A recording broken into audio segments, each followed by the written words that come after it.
महत्वपूर्ण समाचार આવી રહ્યા છે। ચોમાસુ સત્રમાંથી મંત્રી બચુ ખાબડ દૂર રહી શકે છે।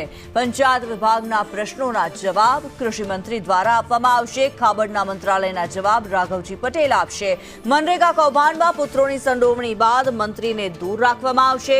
વિધાનસભાના ચોમાસુ સત્રમાંથી પણ મંત્રી બચુ ખાબડ દૂર રહી શકે। મંત્રી બચુ ખાબડના મંત્રાલયના જવાબો કેબિનેટ મંત્રી રાઘવજી પટેલ આપશે।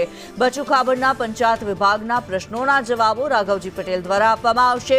મનરેગા કૌભાંડમાં પુત્રોની સંડોવણી બાદ મંત્રી બચુ ખાબડને સરકારી કામકાજથી દૂર રખાઈ રહ્યા છે। મંત્રાલય અને કેબિનેટમાં સતત ગેરહાજરી વચ્ચે વિધાનસભા સત્રમાં પણ મંત્રીને દૂર રાખવામાં આવી શકે।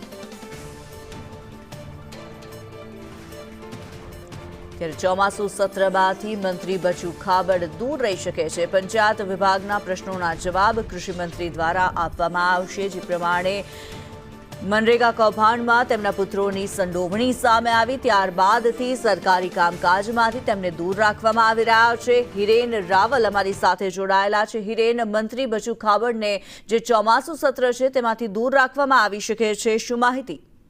3 દિવસ 8, 9 અને 10 સપ્ટેમ્બર 3 દિવસ જે વિધાનસભાનું ચોમાસુ સત્ર છે એ ચોમાસા સત્ર દરમિયાન રાજ્ય સરકારના અને રાજ્ય કક્ષાના મંત્રી બચુ ખાબડ હાજર નહીં રહે તે પ્રકારની સ્થિતિ અત્યારે દેખાઈ રહી છે।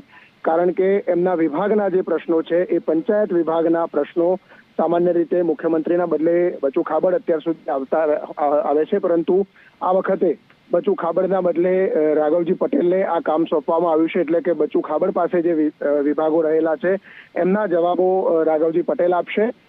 રાજ્ય કક્ષાના મંત્રી તરીકે તે સામાન્ય રીતે જવાબ આપતા હોય છે, પરંતુ આ વખતે એમને એક પણ વિભાગ સોંપવામાં નથી આવ્યો। એનો મતલબ કે જે કૌભાંડ સામે આવ્યું છે એના પછી છેલ્લા 3 થી 4 મહિનાથી તે સતત કેબિનેટ અને ગાંધીનગરમાં ગેરહાજર રહેશે અને એટલે જ કદાચ વિધાનસભામાં પણ કોંગ્રેસ આ મુદ્દો ન ઉઠાવે અને રાજકીય વિષય ઉભો ન થાય એટલા માટે એમને વિધાનસભાના સત્રથી દૂર રાખવામાં આવશે તેવી શક્યતા અત્યારે લાગી રહી છે। જી, ધન્યવાદ હિરેન આ માહિતી માટે।